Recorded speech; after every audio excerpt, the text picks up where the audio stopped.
What's going on, everyone? My name is Jeremy Platt, and I'm joined by Niall Ty. I'm back. It's week 11 of the Between the Tackles podcast, week 11 of the NFL season.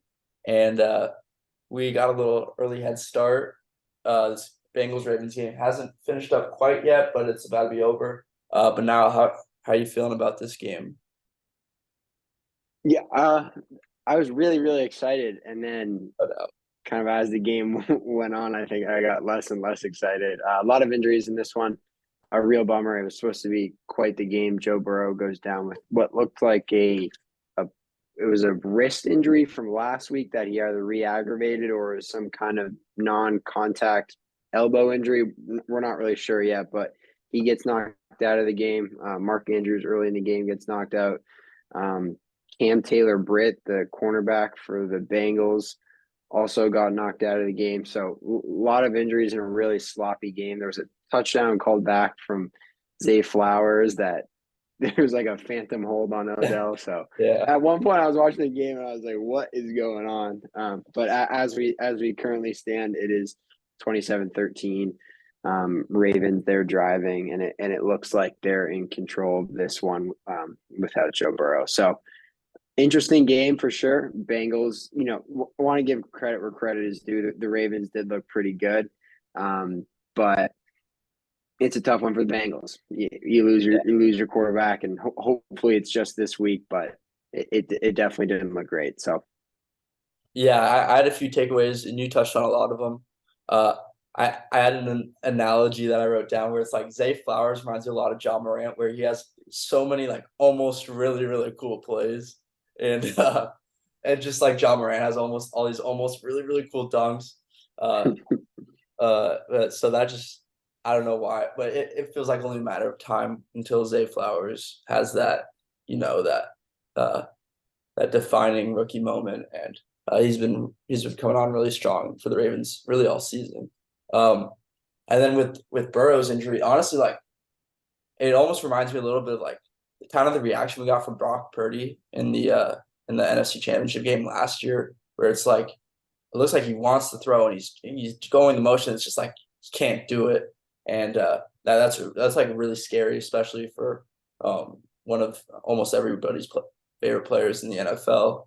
Uh, and now the Bengals are going to 5-5, and then they have a really tough schedule ahead, and in a really tough or tough division rather. Not looking good. I thought Odell. I mean, he just had a huge catch. But I mean, I think he still has that magic. He's one of those one of one type players, where it's like, you'd think he's gone, and then boom, he's putting together another really good season. Has had back to back really good weeks. And then the last thing I want to touch on is the Ravens running back duo between Gus Edwards and Keaton Mitchell. Two guys, I want to say both undrafted, just having really strong seasons. Looks like a really good running back duo in Todd Monken's offense. And also, it's like, coming in the season, we all had these high expectations, and then first few weeks, Ravens looked fine. They were still getting wins and whatnot. But I mean, this Ravens offense is everything we expected it to be last week, obviously. Lamar had some crucial turnovers against a really good Browns defense, but this Ravens offense has been nothing short of like what we've expected between that big time win against the Lions a few weeks ago. They've just been putting together a really nice season. You can, I mean, I think they're legit Super Bowl contenders. But yeah, yeah, that's all I got from this game. I thought there was a one thing I wanted to touch on that was I thought was pretty funny. There was a play where and this doesn't really have to do much. Oh, Gus Edwards just scored a Yeah, touchdown to make it 34-13 Ravens. But there's a really funny play earlier in the game where, and I was a little bit confused by this and like the Ravens play calling, but like Lamar Jackson kind of rolls out, clearly like slips, tweaks his ankle injury or whatever, is like limping around, and then it's now 3rd and 12, and then they call a QB draw on the next play, like trying to yeah, get the first down. I was sitting there like, there's no way like that can be the play yeah. call. Like your quarterback is limping back to the huddle. It's 3rd and 12. He clearly just went down with some kind of tweak, and then they call a Yeah. QB draw on 3rd and 12.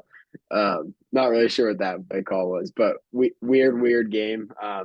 And I think on that note, we can we can hop into the Sunday night, or sorry, the Sunday football slate. Yeah. Starting. Well, before we Sorry. get into Okay. that, Yeah, yeah, go ahead. uh, I I wanted to. I was curious if you're almost what the emotion is to not see the Patriots be playing this Sunday. Are you relieved or? I'm so excited. It's like I'm, the most stress. I'm I just get to watch football. I don't have to worry about my shit team. I think at this point, the most stressful part of the Patriots season is how we're going to find a way to lose to the Giants when we play them. yeah, So we got it. yeah. We got a top three pick.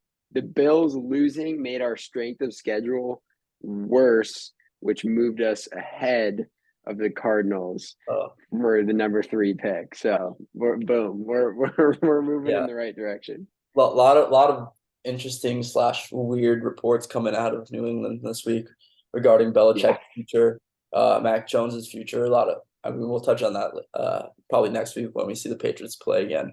But yeah, a lot of weird stuff going on in New England. But like you said, we're gonna go to Steelers at Browns Sunday games. Deshaun Watson was announced out for the season after suffering both a lower body and upper body injury. So it's DTR getting his, I want to say, second career start against Mike Tomlin's defense. Steelers have had, I mean, a good but also really weird season. They've been outgained in every single game this year, but they're still somehow 6-3. Mike Tomlin working his magic of seems like he's going to continue the streak of having every season as the head coach of the Steelers over 500 record. That's 6-3 right now. Now, what are you feeling about this game? Yeah. I feel like if the Browns just decide to keep the ball on the ground, they can win this game. Like if they just play like a smart football game, I'm not even saying DTR needs to be like incredible, but it feels like every single Steelers game they get some kind of either last second win or benefit off of a turnover Yeah. at an unfortunate time for the other team. So I expect the Browns to rely heavily on the run game.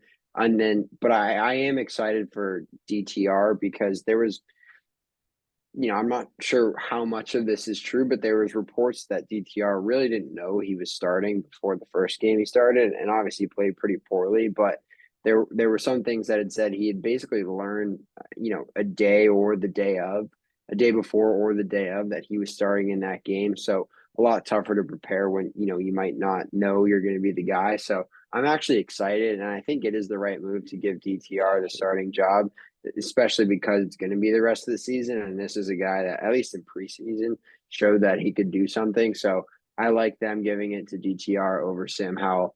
I have a quick quiz that I'm going to put on the spot. So over the last three games, Kenny Pickett is averaging 5.2 yards per attempt.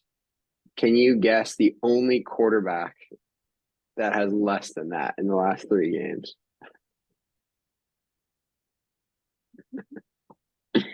Think Italian. Oh, Tommy DeVito. So in the last three games, the only quarterback that has yards per attempt below 5.2, Tommy DeVito. So safe to say, moving Matt Canada to the field hasn't really helped this Steelers offense very much. It doesn't make Uh, everything fit. yeah, it was so funny. They had like the one first like that first drive where they like motor down the field that first time, and then after that, it's been totally normal. So, yeah, I like the Browns in this one. And I talked about it earlier. I think as long as they can play smart, run the football, and limit the turnovers, hopefully have none of them. I think they have a very strong chance of winning this game. Yeah. I'm actually on the other side of the spectrum here. I think um well, I think it like obviously you need to play smart football to win this game for if you're Cleveland. You also need to find ways to get Amari Cooper the ball. Uh I mean in the past really the first time it really stood out to me was that Niners game where Amari Cooper still just like looks like one of the best players on the football field. And in DTR's first start, I want to say he only had one target or one catch for 16 yards. Um, so I think in order to in order to put up some points, you're gonna have to get Amari Cooper involved early and also often. It's also really hard when you're making your second career start and you get TJ Watt breathing down your neck. So that should be interesting to see how that goes. And I'm actually gonna say Amari Cooper's the most important player to team success this week, just because I mean, while the Browns do need to play it smart, I think they also are going to need to, have some type of explosive plays against a really good Steelers defense. I just think I really like DTR, who's honestly one of my favorite sleeper quarterbacks coming out of this year's draft. But in I just think this is a really tough defense to go up against really early on in your career. They're going to Minka Fitzpatrick and that Steelers secondary. I don't even know if Minka's playing, but I just think they're going to be able to disguise some stuff, confuse him. And I think it's going to be a low scoring game, which has been the Steelers all year.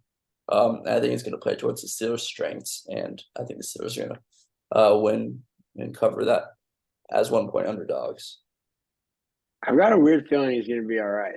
I could be completely wrong, and TJ Watt just absolutely ruins his day. But yeah, I'm excited. I'm excited for him. Obviously it's preseason, so who knows what's real and what's fake. But he looks like really, really exciting in preseason. Yeah, no doubt. And I mean, it was cool for me this week. I mean, I missed last week's podcast, but because I went to the Rose Bowl, and I grew up a UCLA fan, so DTR was on that roster, or was on the UCLA team for a while.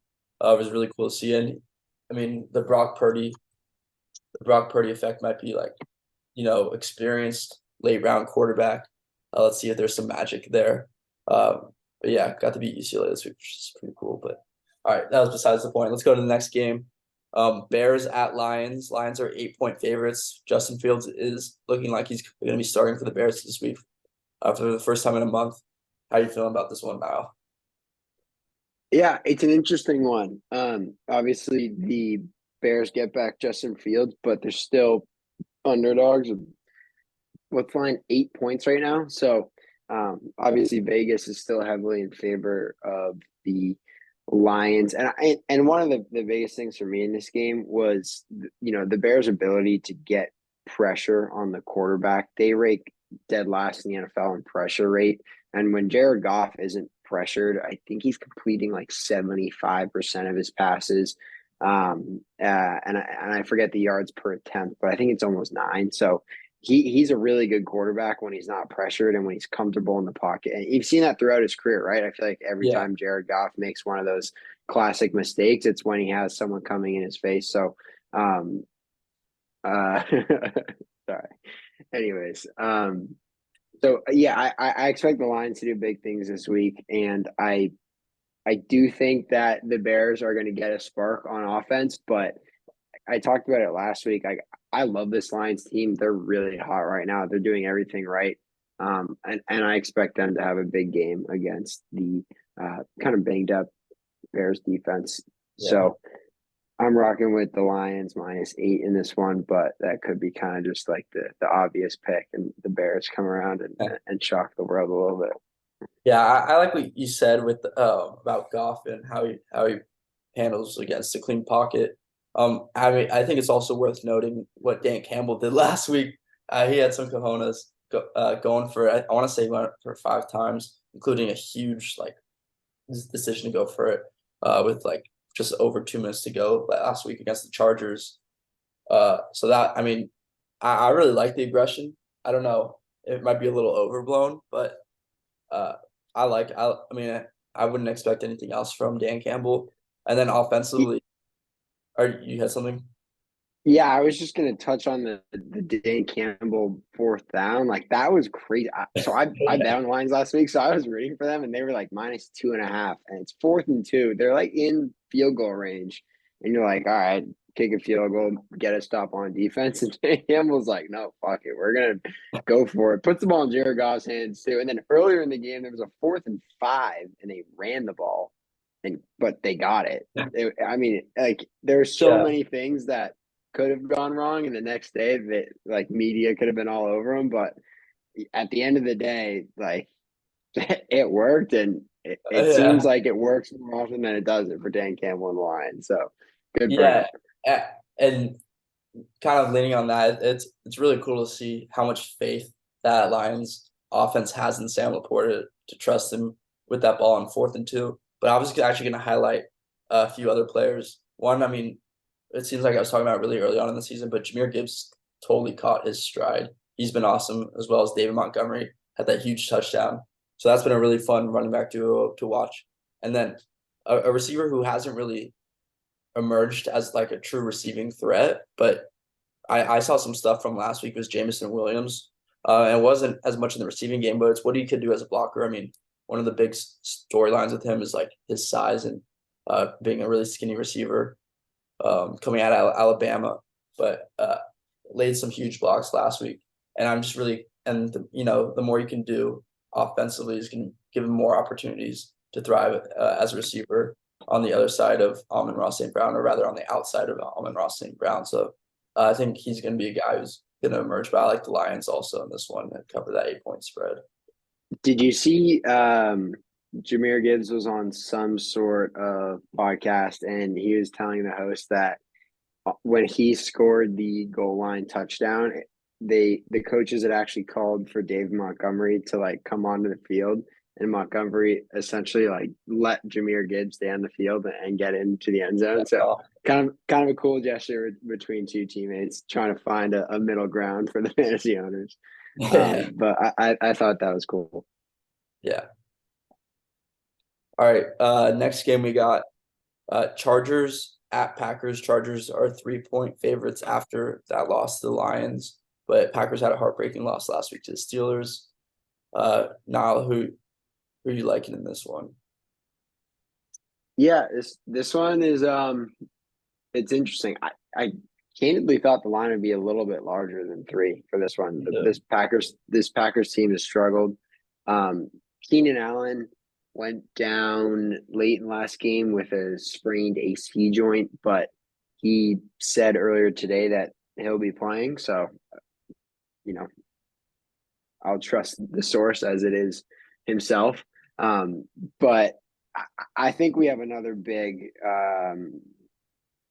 Justin Herbert game. 2 weeks ago, I think he had his like career low, like 120 something yards, but then last week bounced back in a big way, had over 300 yards against the Lions in what was more of kind of a back and forth game. But yeah, I like the Chargers in this one. What about you? Yeah, I'm with you. I don't think we have to spend too much time on this one. I do really like Austin Eckler this week. That Packers run defense has been not good this year. Jaylen Warren lit him up last week. I think Austin Eckler is going to light him up this week. One thing I do want to point out with that Chargers offense, I mean, obviously it seems like Justin Herbert is back to his normal self. You saw that seam ball he threw last week to Jalen Guyton. But I just like, I want to see Quentin Johnston do something. I mean, I know he had a touchdown, but it's just like, I wrote about it in this pre-draft report because I wasn't truthfully the biggest fan of him coming out of the draft, coming out of TCU. But like, I just want to see him make plays. I know he had a touchdown. I know he had a few catches, probably his best career game last week, but still like 34 yards. I just want to see Quentin Johnston be the guy that the Chargers were expecting. I think Kellen Moore's done a really nice job at getting the ball into Keenan Allen's hands, but it wouldn't hurt to have a number 2 receiver that can actually take some heat off of Keenan Allen, who's 34, banged up, but still having a career season.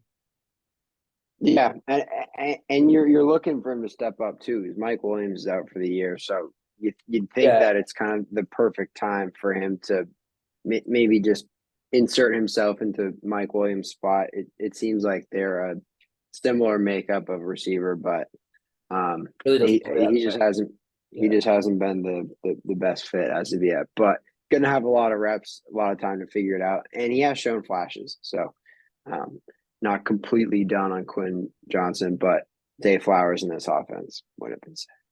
Yeah, no doubt. All right, next game we got. Let's see, we got Raiders at Dolphins. Dolphins are 13.5-point favorites coming off the bye week. Raiders strung together 2 straight wins under Antonio Pierce, which has been cool to see as someone who now works at ASU. But now, how are you feeling about this one? Yeah, I think the bye week came at the perfect time for the Dolphins. It was a weird point in their season where they were a little bit banged up on all fronts. Jalen Waddle had never really been healthy at any point during the season. Devon Achane was on IR. They were coming off a tough month of football for I think their standards. And this way they get the bye week. It's another week for the defense to mesh under Vic Fangio, right? They got a new defensive coordinator in this year too. So each week that goes by, theoretically, there should be big improvements for this defense. Jalen Ramsey is able to get healthier. The rest of the team's able to get healthier. Sounds like Jalen Waddle, he's back at full health. Shane's back off IR. So I think the bye week came at the perfect time for the Dolphins. And I do think this is where the Antonio Pierce kind of hype train momentum stops. And that's not his fault by any means, but I think this Dolphins team is going to come out ready to fire, and kind of prove a point. And this is a team that needs to, I guess, grab a hold of the opportunity they've been given with the Bills, who are struggling, the Jets struggling as well, and then the Patriots aren't doing well at all. So they've got a very good shot to win their division, but also make a case for general seeding in the AFC. So I think we're going to see a big week from a lot of Dolphins. I like the Dolphins minus 13.5. Yeah. What about you? Yeah, I mean, originally I was thinking like this is a pretty big line, but kind of just skewed me the other way. I like the Dolphins now as well. It I doesn't take much for you to go to Mike McDaniel. So. no doubt, and it's also like I mean, going from Vegas to Miami, that's a big trip. It just Dolphins are well rested. It just seems like it would make a lot of sense for the Dolphins to put up a big win, especially with Mike McDaniel coming off a bye. We've got a lot of time to think, time to relax, also time to dig a little bit deeper in his bag, and should be fun to watch. But yeah, all right, next game we got. I can't stop thinking Italian, but Giants and Commanders. Commanders are 9-point favorites in this one. Giants. I mean, I'll start with this one, but Giants have looked. I mean, honestly, like one of the worst teams I've ever watched, to be completely honest.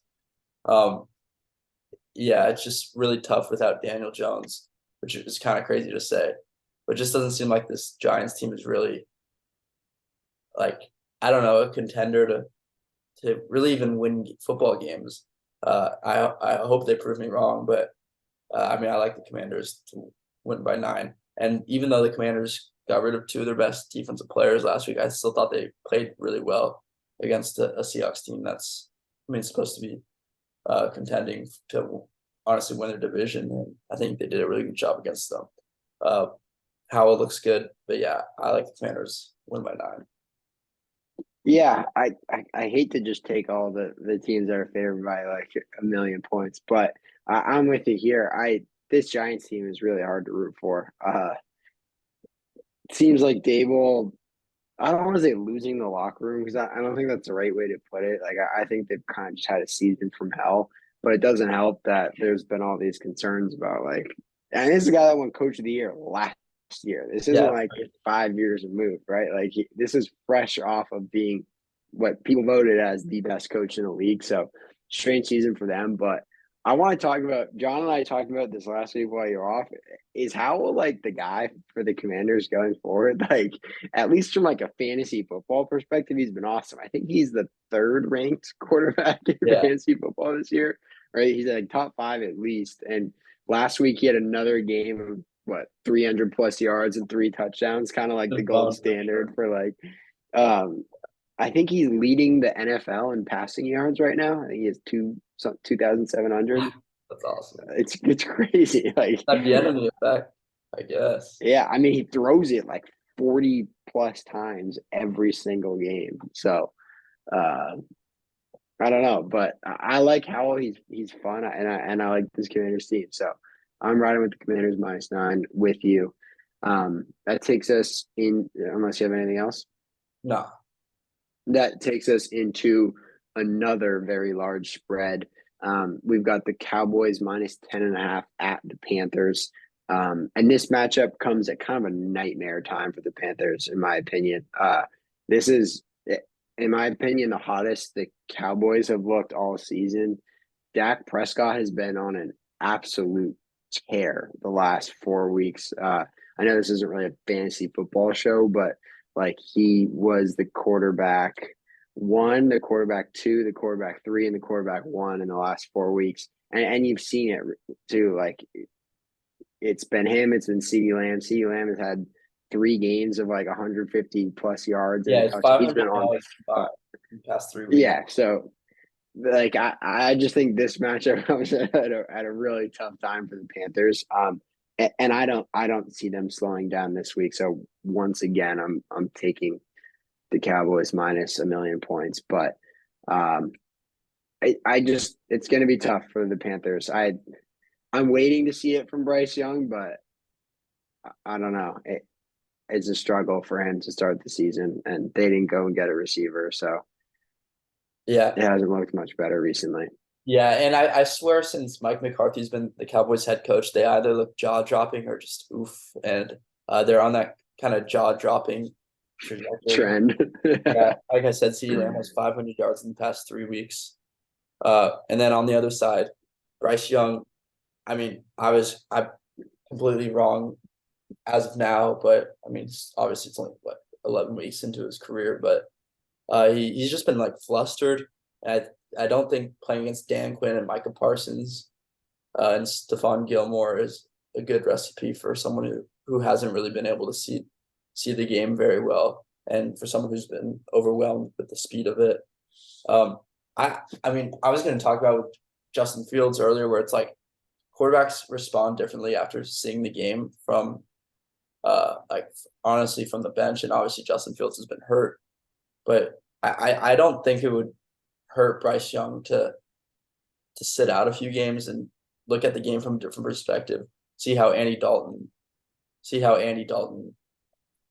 distributes the football, and sees the field, and I think that could be beneficial. It's not like the Panthers are necessarily trying to get a playoff spot, and I think that would be good for his development. And rather than getting absolutely mollywopped by Micah Parsons in that Cowboys defense. So I'll be curious to see how Frank Reich and the Panthers decide to play out the rest of his season. I'm not saying they should bench him for the entire year, but I think it could be beneficial in the long run to let Bryce Young see the game from a different perspective. But yeah, I like the Cowboys. I think they're gonna take care of business. And yeah, I have them as my lock of the week also. Nice. Yeah, I was listening to Todd McShay on the Versillo podcast this morning, and this doesn't exactly pertain to Bryce Young's situation, but they were kind of talking about Caleb Williams and Patrick Mahomes and the comparisons between the two. And they were talking about like, and I don't think this is the same issue with Bryce. I think it's actually quite the opposite, but they're talking about how like in college Mahomes relied like so much on like his athleticism and certain things. So so many people were uncertain with him, and he really got to learn and correct some of those issues that all the draft experts had, because he got to sit for a full year, watch Alex Smith, who by all accounts is just a consummate pro, and have Andy Reid as head coach. So I agree with you. Like it would be a really weird move, and the public eye would certainly turn because he's the number one overall pick. Now he's benched, like all this, but and how CJ Stroud's playing, so it's like right. So they have all the outside pressure for already picking the wrong guy, and it's not typically the number one overall pick doesn't sit for a year behind Andy Dalton, no less. But I agree. I think it could do him well in the future, and it's certainly something to consider. But I just don't see it happening realistically. I don't see a world in which the Panthers essentially admit defeat on the pick, even though it's not what it is, but it's what it'll be perceived. Sweet. So we both got Cowboys in that one. Yeah. All right, next we're going to Jacksonville. Jacksonville looking to recover after a really tough loss to the Niners last week. They're 7-point favorites against the Titans and Will Levis. Now, how are you feeling about this division matchup?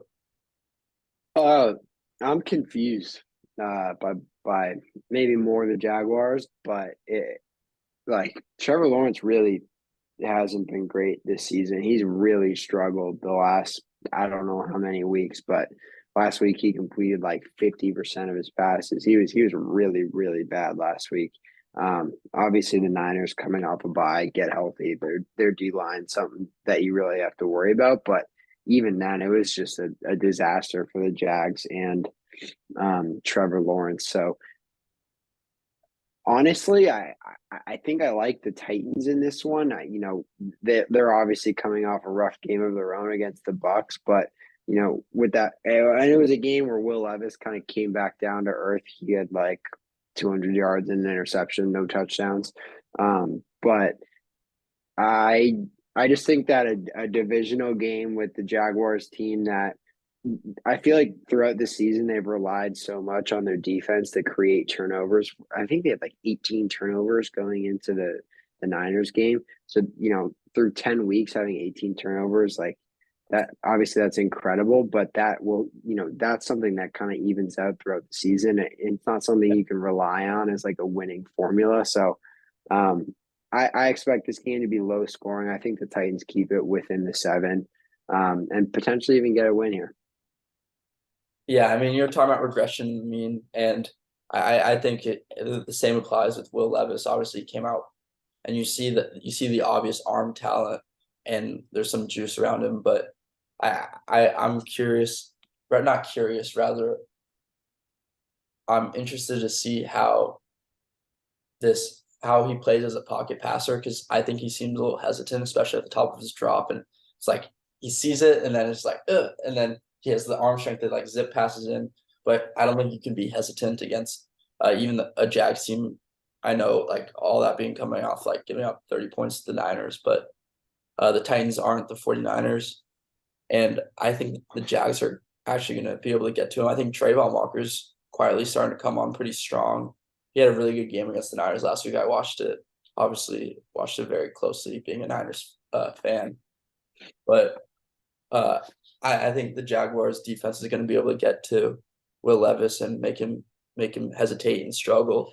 But offensively for the Jaguars, I really want to see them get Calvin Ridley the football. I mean, starting the season, everyone was like coming in super hot on him. I think he had over 100 yards in that week one. I don't think he's had over 60 yards in a game since.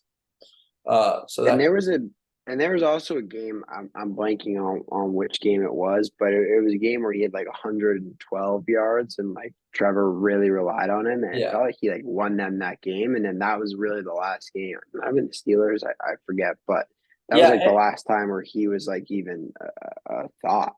yeah, and there's a big stat going around about how he really struggles coming off the press, and for someone who like kind of watches like his off season highlight or like his off season workouts. It's like, oh, you think that would be what he's really good at, but he's actually really struggled with it. And if I'm Press Taylor in that Jags offense, I mean there are ways to get around that, right? Whether it's motioning him, putting him off the line, getting stack formations where it's 3-by-1 sets and you can't really press him if he's not the point man. And I don't know. I just think offensively the Jaguars can do a better job in putting him in favorable positions where he's not getting clouded or not getting pressed off the line of scrimmage. So if I'm Jacksonville, I'm finding a way to get one of my best players offensively the football. So yeah. All right. That takes us wait, so did you have Jags or Titans? Oh, Jags. Jacksonville. Yeah. Oh, Jacksonville. Okay. All right. That takes us to our next game. We've got the Cardinals at the Texans. Sneaky and interesting game. Yeah. I think Super. three Honestly, weeks ago this would have been kind of a doozy, but CJ Stroud has really come on as of late. I think he's even in like MVP no doubt. conversations, and to be honest, he should be. He's been incredible. They're coming off a huge win against the Bengals, and then on the other side, the Cardinals get James Conner and Kyler Murray back, and at home they're able to get it done against the Falcons in a pressure spot too. Like obviously Desmond Ridder comes in at some point during that game, but Cardinals get the ball back down 1 point. Kyler Murray has an incredible scramble on, I think it was 3rd and 11 to get the first down, just 11 months removed from ACL surgery. So they get the dub there, and I like this. It's bad to say that I kind of like the Cardinals team. Like they're fun, they're cool to watch. With James Conner being back, I feel like a real team. And I think they're going to cover against the Texans. I think Kyler Murray is going to come in and remind people of who he was before his injury. Yeah, and I mean, he was kind of like, it almost reminded me of Sirianni when Sirianni first got hired and had that really rough opening press conference.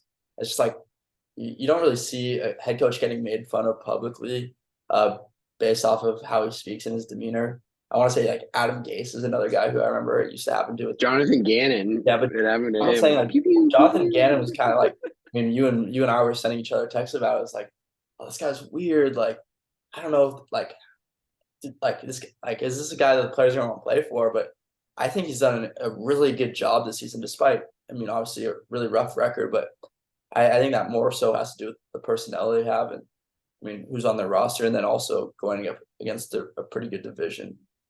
But I really like how the Cardinals play for this guy. I got my guy's an outside linebackers coach there. I'm really close with him, but I like the Cardinals like coaching staff.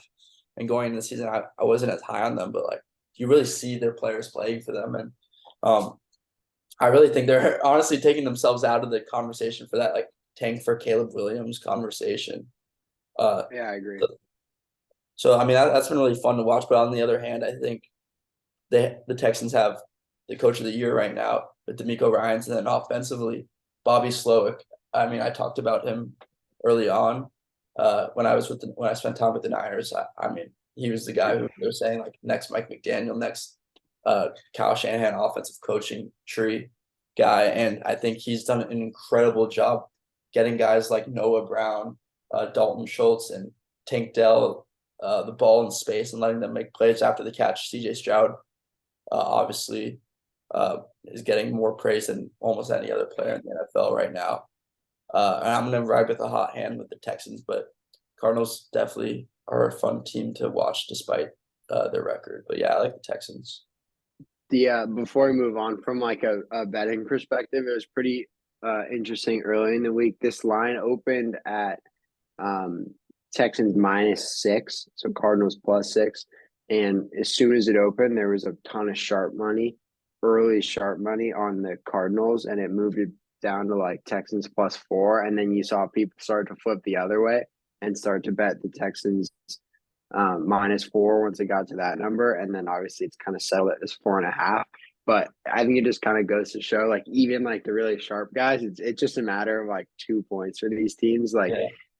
I do think there's money on both sides, but it was interesting how much it moved pretty early in the week. So yeah, and one other thing I forgot I wanted to mention was, I mean, the narrative with CJ Stroud coming out of college, a lot of it had to do with like people talking about like Ohio State quarterbacks and how they have the playmakers that almost make the quarterback necessarily. I mean, CJ Stroud in his 2 years starting, he had Garrett Wilson, Chris Olave, Marvin Harrison Jr., Jackson Smith-Njigba,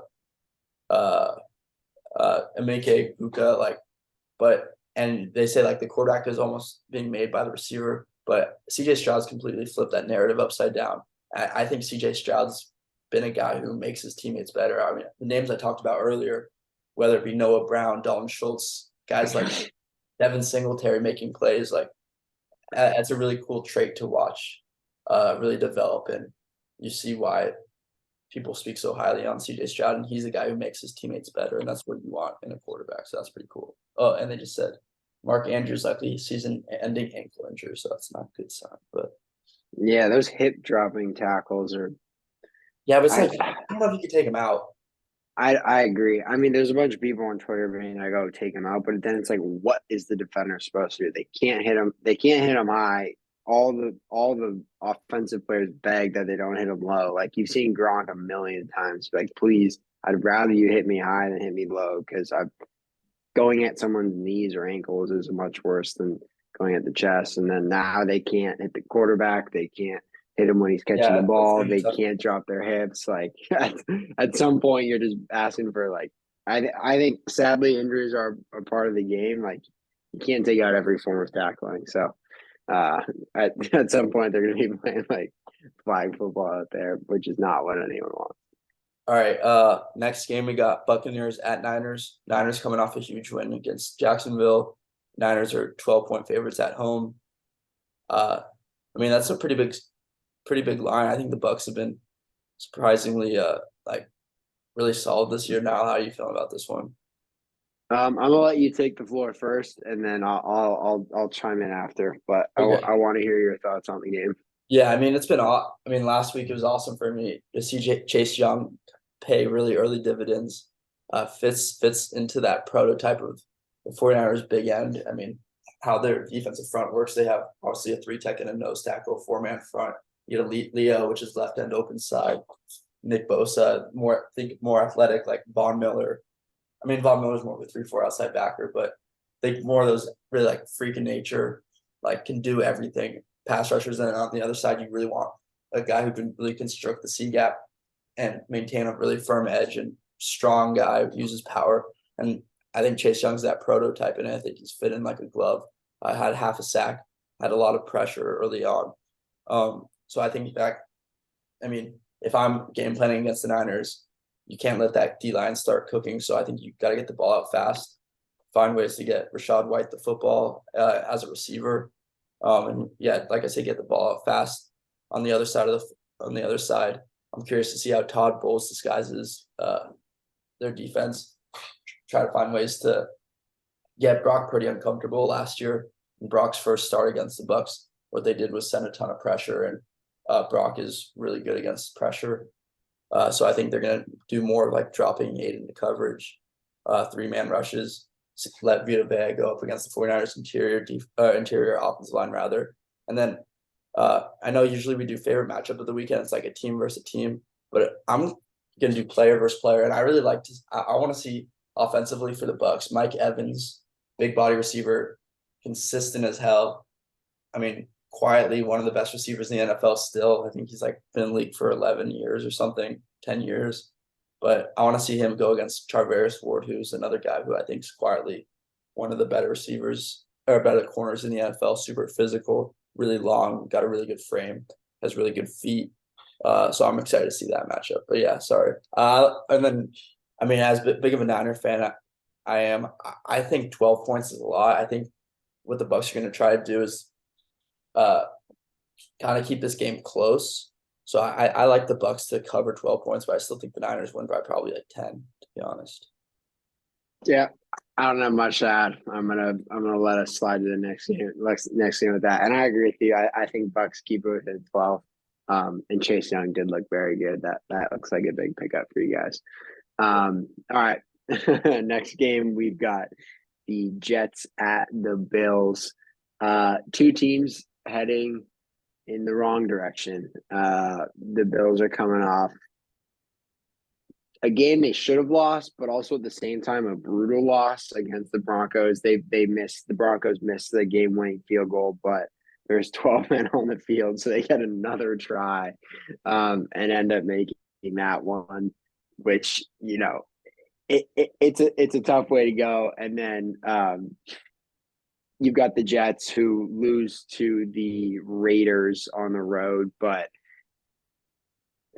I think where those two franchises are, I know Zach Wilson's starting quarterback, but that felt like a team that, with all the talent they've got on defense, but also even on offense, they've got real pieces on offense. Should have found a way to get it done against the Raiders, but obviously that's not the case. So both of these teams kind of reeling right now. And I'm really concerned about the Bills. I thought the firing of their offensive coordinator was strange. Yeah. Their offense is like third in EPA per play. It clearly hasn't been. That felt like a Sean McDermott like job saving kind of move. Like I thought McDermott would be the one to go, not the offensive coordinator. So they bring in Joe Brady. And maybe that fixes things, but I just don't even think it's the defense or the offense that's the issue. I think it's the defense. And then with the Jets, you know, Robert Saleh insists that Zach Wilson's the guy, so maybe, but I don't see it. But I like the Jets to. I'm gonna keep fading the Bills until they prove me wrong. Personally, Yeah. it might be this week, but this to me is a team that's really struggling, and I think that the Jets, they obviously dropped Michael Carter. They've got I think Brees I thought it Hall's was also pretty weird too. yeah, a weird move for sure, but I think the intention, at least I hope the intention behind it is to give Brees Hall some more touches. Like Michael Carter was a third down back. He was also the back in like the 2 minute drill type of drives. So I think the intention there is to get Brees Hall more involved on third down as a pass catcher, and in those quick situations. So I think that's going to help their offense a little bit, but I expect a low scoring game and the Jets to cover the 7 points. Yeah, this is one of the two games this week where I was like, I made my pick and I just like put like question mark, like I don't know, like uh I think you touched on it. I think Ken Dorsey was kind of like a scapegoat. Not to say that I thought Sean McDermott would get fired or anything, but it just seems like, all right, what can we do to like light a spark? But I didn't think that was really fair to necessarily fire him, at least mid-season. I thought it's just like every it seems like it's a broken clock the way like we say it over and over again, but it's like Josh Allen's turnover issues. It's just it I mean every year we want to say like, oh, this guy's MVP candidate, this guy's Super Bowl contender, but it's like it's also every year he's making these crucial mistakes. These I think he's had like more interceptions than anybody in each year since he entered the NFL. It's just it literally just it's really hard for me to commit to the Bills being a true Super Bowl contender. Um, so It seems like, yeah, and this might be a side note, but it seems like a part of being like a truly great quarterback is like taking what's given to you. Like you saw Tom Brady do it for so many years, like whether it was like the dump off to the running back or the short completion, and people dubbed him as like the system guy or dump off king, whatever it was. And then you saw Mahomes with Tyreek Hill, and they were airing it out all the time. And then defenses started to adjust, right? So now they're forcing Mahomes to throw it short, and inside the numbers, and he makes those adjustments, right? So he's got a guy that's willing to, for the yeah, better of his team, make those adjustments. And I feel like that's kind of like the last thing for Josh Allen. Just it feels like at times he's too aggressive.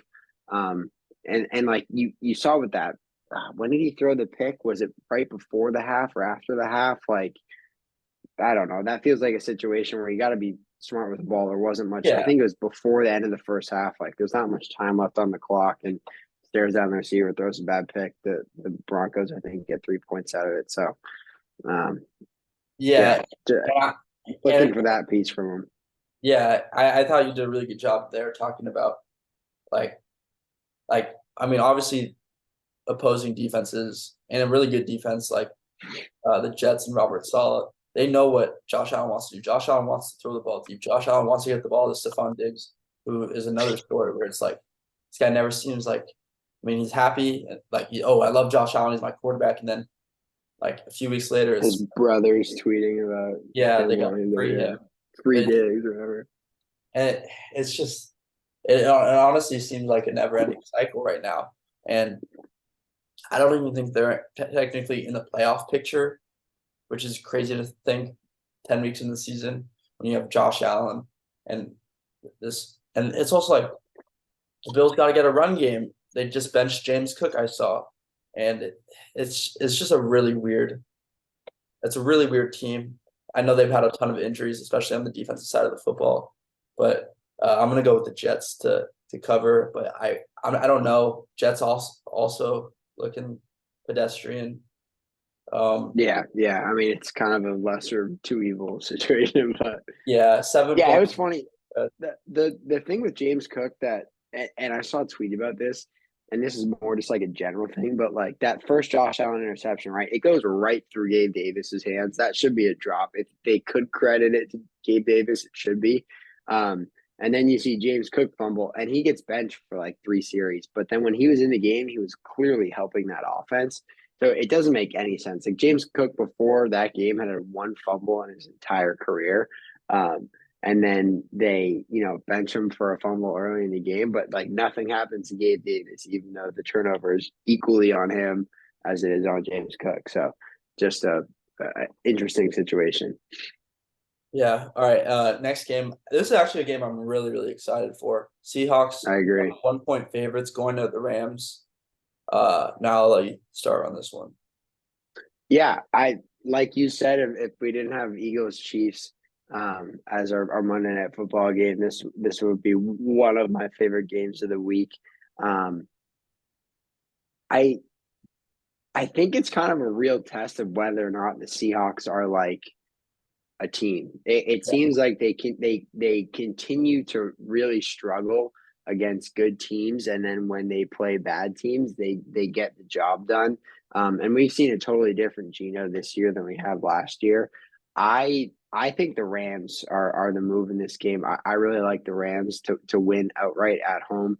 I think we're going to see a pretty big game from Cooper Kupp, even though he struggled the last few weeks. So I'm excited to see.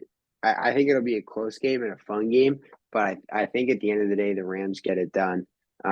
So and it, I don't do the most important players to team success, but just as like a fan, I'm really excited to see the cornerbacks on the Seahawks go up against the Rams wide receivers. I think that's kind of one of the better mini matchups this week, whether it's like Puka and Kupp, and then you've got the young, exciting Witherspoon and Tariq Woolen, one of the best rookie cornerbacks from last season. So fun little matchup within the game in this one, but I like the Rams at home to come out with the win here. Yeah, and I mean, I think you did a really good job covering that. I have the Rams as my underdog of the week. And I mean, I mentioned I'm really excited to see like two highly touted rookies, Puka and Devin Witherspoon, just go at it. I think Devin Witherspoon's quietly had, I mean, I don't know if you can say as good of a year as Sauce had last year, but like a really, really good season. He's brought some type of like a really good energy to that Seattle secondary. And then I saw something on Twitter. I think Ben Solak might have tweeted it. I don't, but it's like there's a trifecta in the NFC West where the Niners beat the Rams beat the Seahawks, and everybody beats the Cardinals. And so we get Seahawks, Rams. I like the Rams to win. McVay continue his success against Seattle. I'm completely with you there. And I would take that as my underdog of the week if it wasn't for our next game, the Vikings at the Broncos. This is my underdog of the week and my lock of the week. I love the Vikings in this matchup. That these were two teams that I was on last week, and so I kind of had to like pick one this week. But the main thing for me was Russell Wilson and his ability to perform under pressure. And I think that's something that has really, really slipped throughout this last 2 years of his career. I think early on he was incredible.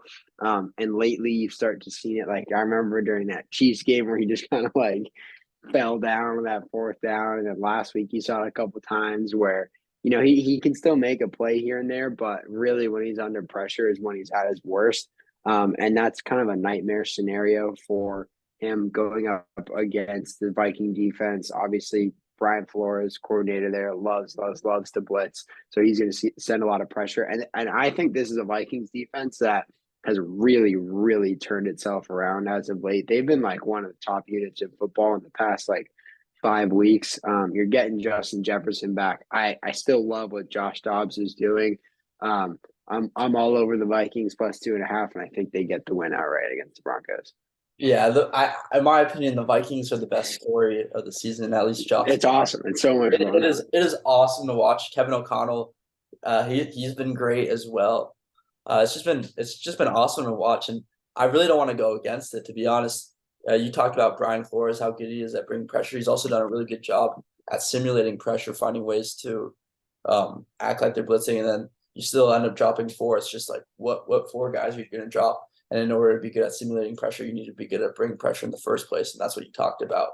Uh, so I think this Vikings, I think honestly both teams are sneaky playoff contenders, can sneak in to those wild cards. Um, it was fun to watch Russ back at it last week. Seems like he's like quietly starting to pick it up. People have been obviously hating on him because uh people like to hate on him because he's a kind of an easy target. But I think it's been really fun to watch. But with that being said, I'm with you. I like the Vikings this week. I think they're sneaky NFC wild card contenders. Um, I think Kevin O'Connell. I mean, I mentioned it with D'Amico Ryans as coach of the year. I think Kevin O'Connell's putting up a really good case for it with how he's handled this Josh Dobbs situation. And then also, even in Kirk's final few weeks before he got hurt, I thought he was coming on really strong as well. Yeah, I think Kevin O'Connell is a guy that has been really likable throughout the entire process too. Yeah. Obviously a bummer for Kirk, but a great story coming out of Minnesota. And I think we're getting Justin Jefferson back this week, so just fun, good vibes all around for the Vikings. And that win last week, I think really helped their playoff odds. I don't have it on hand, but I'll pull it up while we transition. Yeah, so right now they're minus 200 to make the playoffs, which is an implied percentage of 66.6666%. So Vikings looking like they're in a decent spot, especially if they can get a win against the Broncos. All right, Monday Night Football, my game of the week, probably your game of the week. We've got Eagles at the Chiefs. Chiefs minus 2.5. Jeremy, the floor is yours. The Kelsey Bowl, right? That's the big. It seems like people get more media attention, not just in football, but in all of sports than the Kelsey brothers. And it's cool. It's bringing more fans to the game. Jason Kelsey nominated for sexiest man of the year. That's awesome. Both teams coming off a bye week. I mean, arguably the projected number one seeds in each conference. So that's pretty cool. And Chiefs are 2.5 point favorites in this one. I'm honestly a little confused by the line. I think the Eagles look like arguably like not unstoppable, but I think this Eagles team is really good. And all year we've been saying like they find ways to win gritty, but we haven't seen them find a way to like have that necessarily like overhauling win. And my bold prediction this week is that the Eagles win by 3 possessions. So it's like it could be 17 points. So like 17 points or more, I guess. I like this Eagles team. I think Steve Spagnuolo and that Chiefs defense is going to bring a lot of pressure. And I think there are very few quarterbacks who handle pressure better than Jalen Hurts. I think A.J. Brown's going to get a lot of one-on-one opportunities. And that plays into how the Eagles offense has been executing this year. And I think this is the week they start to put things together. Not that they haven't already been put together, but it's like they put things together in a dominant fashion. So I like the Eagles to win big in this one. I'm on the other side. I think the Chiefs get a win. I think they cover the 2.5 point spread. To me, as a Patriots fan, I feel like I've seen this story a million times before, where like kind of the new hot team is coming in and like maybe the Pats weren't doing so well, and then you see kind of like a classic like Brady Belichick, like get the job done, clean, simple, defense kind of dominates, and I think we're going to see a little bit of that here. We've talked kind of throughout the season about how the Eagles team feels like they're winning in a very different way than they were winning last year. You've seen more of a run heavy approach from them. They've lost some of the fireworks that they had last year. And I do think that this is one of the better Mahomes even said it. He said that it's one of the better defenses that he's ever gotten a chance to play with. So yes, their offense might not be the best. Yes, they might not have all the weapons they've ever had, but I still think they have enough Andy Reid coming with off hot. Kelsey. Yeah, and they're coming off a bye. And Andy Reid, right? He gets another. And you always talk about Belichick off a bye. Andy Reid's, approaching that Status, no doubt. status. That was the word I was looking for. I like the Chiefs in this one. So I'm excited for this game, and I hope your bold prediction isn't true because I would love to see kind of like a back and Yeah, forth playoff football atmosphere. But yeah, it's going to be a perfect cap to Week 11. yeah. Also, side note, before we end the pod, I thought last week's game of football or last week's games of football was the best week we've had yet to date. I think there was like 5 games that ended in The witching hour a was game, great. a game winning field goal. The witching hour in the morning slate was awesome. I slept through the entire past game, so I didn't have to watch that nonsense. But yeah, it was generally a fun week of football. So Yeah, I'm and hopefully hoping this. we replicate it this week. All right, now All you right. got anything else? Nope, that's it for me. All right, sweet. Thanks guys for watching. Once again, you can find go to the website www.betweenthetacklesfootball.com. I'll post this up tonight right after we record this. But yeah, all right, see you now. Peace.